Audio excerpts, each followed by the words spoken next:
You the Corvette specialist? That's what I was told. I'll accept that credit if I were you. Hey everyone, it is C on the Speed 252. Welcome back to the channel. First off, I want to apologize for not uploading last week. I actually got into a small little car accident, and it kind of kept me from uploading videos on Wednesday and Friday. But we are posting a video today. Happy Monday to you. Thank you for pushing that play button in. I am okay. I am a little sore right now. It was not in the Corvette though, because as you can see, the Corvette is behind me. And speaking of the Corvette, I got a few updates on the Corvette, a few little cosmetic things I have done to it. I can't wait to display that to you all in future videos. I cannot wait to talk about the Corsair exhaust. I know I had a lot of subscribers ask me about that recently. I'm super excited to talk about that and just a few other things I've done to the car as well. And one other thing I want to talk about is the YouTube call out. So I'm going to pull out my phone because I had a lot of subscribers ask me about the YouTube call, like where it's going to be at, what time, and all this good stuff. So I'm going to pull out my app and I'm going to break down the details of what this event is and that, so that way you can kind of get an idea of where it's located, and I don't want to make sure I don't say anything wrong. So the YouTube call out, and I actually talked to Mike yesterday about it, so this is correct, this is confirmed. We talked to each other about the correct dates. It is Saturday, June 23rd at the Galot Motorsport Park. Gates are open at 12. Racing will begin at 3 o'clock, and we'll be racing from 3 to 10. And Screechby 717 will be there with his McLaren and his ZR1, obviously. You will have Nick from Guitar Armageddon with his Camaro is going to be there. You will have Cletus McFarlane at this YouTube call as well. He was not in Pennsylvania. I will be there. I think Vehicle Version said he may be there. Parker, I talked to him at the last call out. I texted him. He said that it is like the day before after his birthday. So I think he will end up being there. I know Chevy Dude will probably end up being there. And his name is Mike as well. I actually know, like, since I have started this YouTube thing, I have met like 5 Mikes that are all YouTubers. Now I feel like I have to, specify each one of them of who's who and who's what. So like, Mike from Screechby 717, Mike from Brink of Speed, Mike from Chevy Dude, Mike from Autoblog, and I'm missing one. I can't think of the name right now, but I'm sure I'll figure it out later. Anyways, so yes, that is the information for the YouTube call out. I'm going to put the information down below in the description as well. I'm going to post that same photo in the video so that way you can kind of take a look at it, save it on your calendar, because I would love to meet you all. I would love to see you there. If you are watching this video and you have not subscribed to the channel yet, please do. Please join our awesome community because they are great. Everyone is great. I appreciate the emails I get. I appreciate the feedback I get on the comments. Sorry for the loud car. A couple of my neighbors are going to work right now.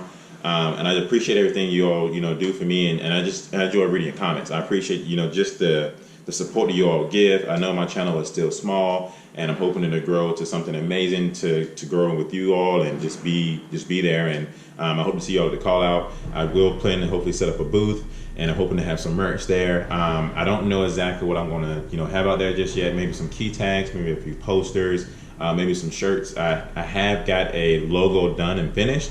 I'm super excited about it, so I may post that logo in the next video just to see what you guys think about it. I may do some touch up on it. I'm not sure yet, but I am going to post it in the next video, so hopefully you can all give me an idea what you think about it. I did get a new hat, obviously, to match the Silver Bullet. I call it a Silver Bullet because one of my subscribers reached out to me and was like, hey, did you give your car a name yet? I was like, no.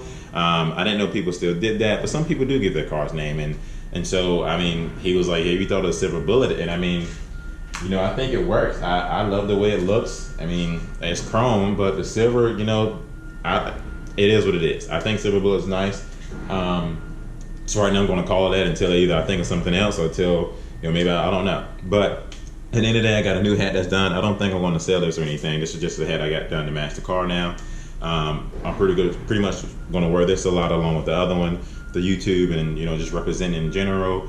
And so, yeah, I'm excited about the YouTube call out. I'm excited about the Silver Bullet. Like I said, I got a few other things done that I want to talk about later on video. I do plan to get a PO box maybe sometime this week or next week, so you can feel free to send things if you like.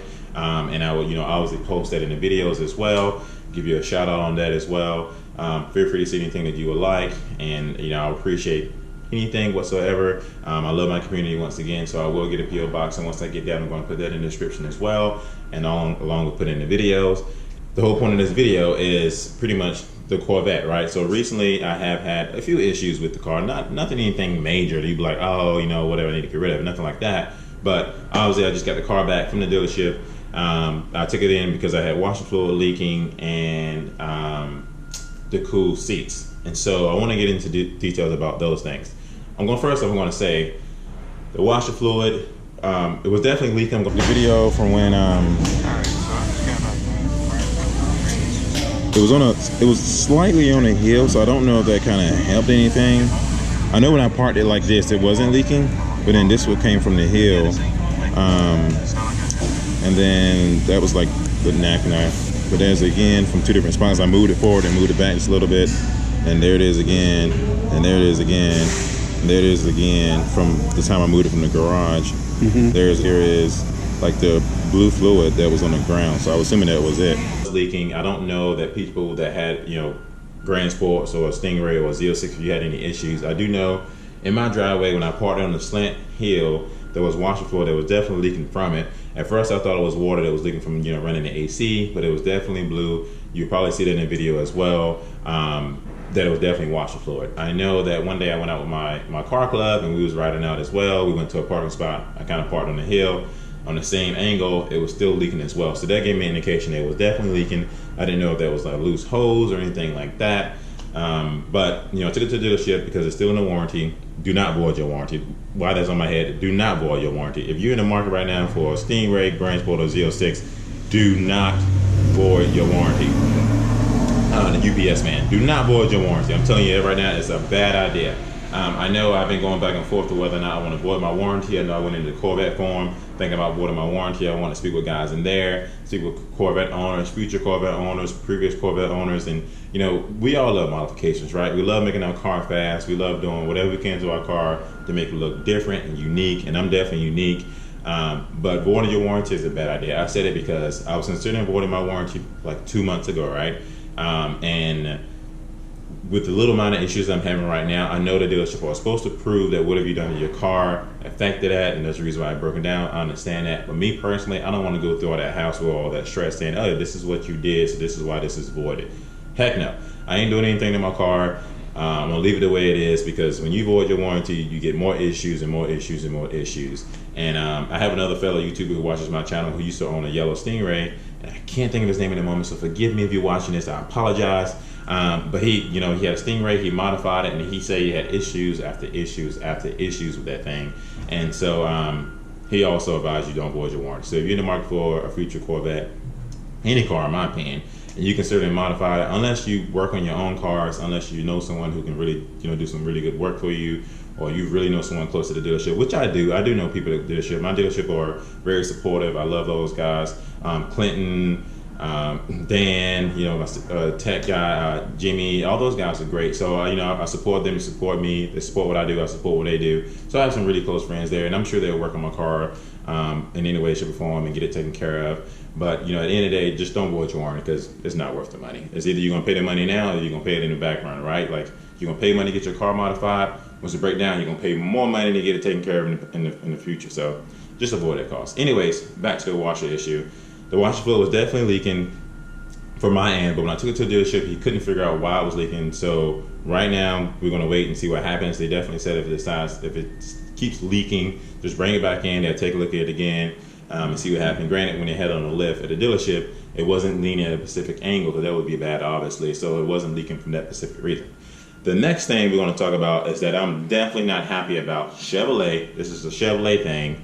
And I love Chevrolet because I am super excited about the mid-engine Corvette. So if anybody from Chevrolet and they're hiring up, if you are ready to make an announcement on the C8 mid-engine Corvette, please put me on that list, because I definitely want one. I want to see what it's about. I want one of those on my channel, and I would love to have one. So that's being said, back to my current Corvette now that I do love, actually. But Chevrolet, you know, mentioned with the cool seats. And so if you buy a 1LT Corvette, you don't get the heated and cool seats. If you buy a 2LT or a 3LT, you get the heated and cool seats.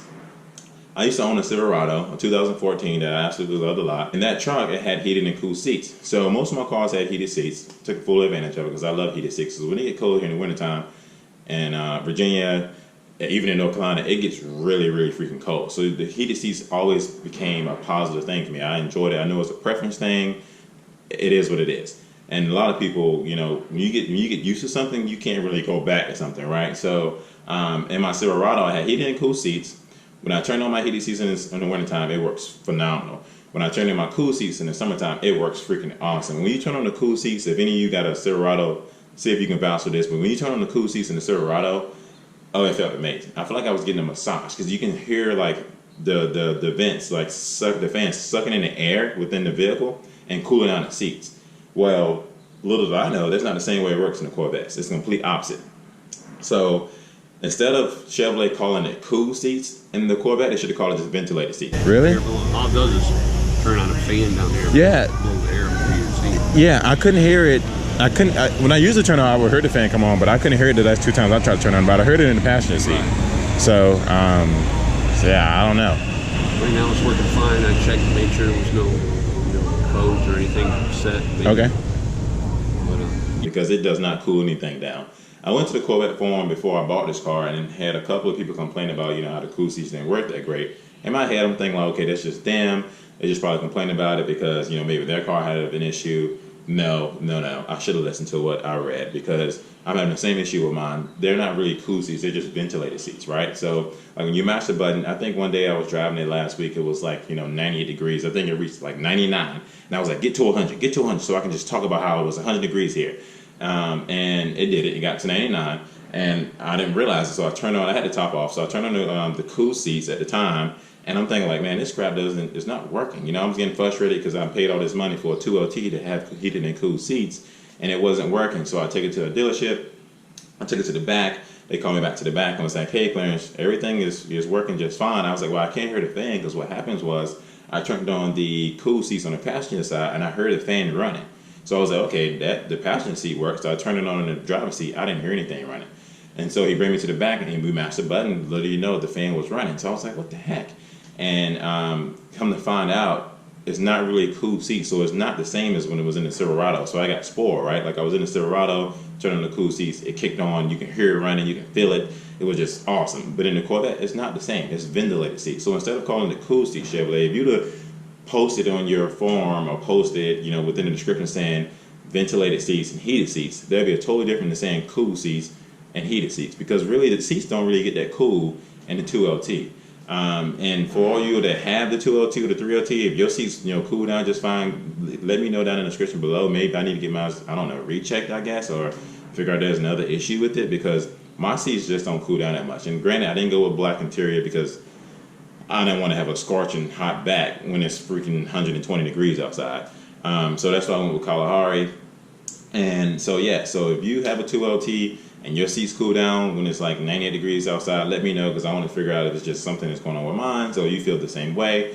I will say this as a Corvette owner, if you're in the market for a future Corvette right now and you're considering between a 1LT, 2LT, or 3LT, unless for some reason you really love the cool / ventilated seats, then it's not worth the extra money. I mean, obviously, the Corvette Grand Sport was a track rated car, so the heated and cool seats, the motors inside the seats, put a little bit more weight on it. So obviously you want your car to lighter on the track. But if you can, blow past getting the 2LT and 3LT and you just kind of want the 1LT without the heated and cool seats, then by all means save you some money, because the cool seats ain't going to work that great. Now the heated seats work fine. I hate the cool / vented seats in my Corvette, because they do not work great at all. Like, you're better off not even mashing the button, because your seat's not going to cool down. You can hear the fan blow, but it's not going to feel cool whatsoever. So that is one thing I definitely want to talk about in this video, is that how much I hate the ventilated seats in the Corvette. They suck. They suck. No, they really do. They suck. So like I said, if you're in the market to buy a Corvette and you're thinking about buying a 2LT or a 3LT, try driving the car around and see how well the heated and cool seats works for you, because the cool seats don't work that great for me. So this is pretty much the end of the video. I want to thank you for watching. We're going to get back on schedule. We'll release it Monday, Wednesday, Friday. And I may, pop up with some surprise video in the meantime, between the middle, especially on weekends. And I'm super excited about the call out. I hope that the weather's great there, because I actually heard from, other YouTubers who went to this track. I've never been to this track yet. I may venture out there sometime before the YouTube call out, obviously, and test run and test and tune on the car and see how it looks. But I heard this was the best track there is out there, honestly, compared to the one we went to in Pennsylvania. And I'm ready. I'm ready. I mean, I'm already just challenging Mike to another duel. So I'm super excited to challenge Mike again. I'm super excited for this event. I'm super excited to meet all of you. Like I said, I will have a booth set up. I might set up close to Mike, so that way I can have conversations with him and conversations with everybody else. And I want to meet my followers and subscribers as well. I appreciate you so much, each and every one of you. I really do love each and every one of you. I thank you for leaving all the comments, all the thumbs up you're watching. Any of my videos, you please feel free to share them. I would like to grow and share them with anybody that you would like to. I don't have a problem with that whatsoever. And always, you feel free to send me an email at seekonaspeed252@gmail.com. I would love to read your emails. I got a few emails in the past recently that I've responded to, whether should they wait for the C7 engine Corvette, should they get this L6 or Grand Sport Stingray. And you can always ask questions down in the comment section below, because I'm going to read those as well. So thank you for tuning in. Thank you for pushing that play button. I look forward to seeing you in the call out. Stay tuned by the update on the P.O. box, the merch, and possibly me putting in the new logo for the YouTube channel, maybe in the next video or so. And I definitely can't wait to show you some of the updates on the Corvette. As of right now, everybody that's seen it so far has loved it. I freaking loved it. Just give you a heads up. I am unique, so that's the reason why I did this. So I hope you like it as well. Have a good day. Look forward to catching you in the next video. See you on the Speed 252 is out.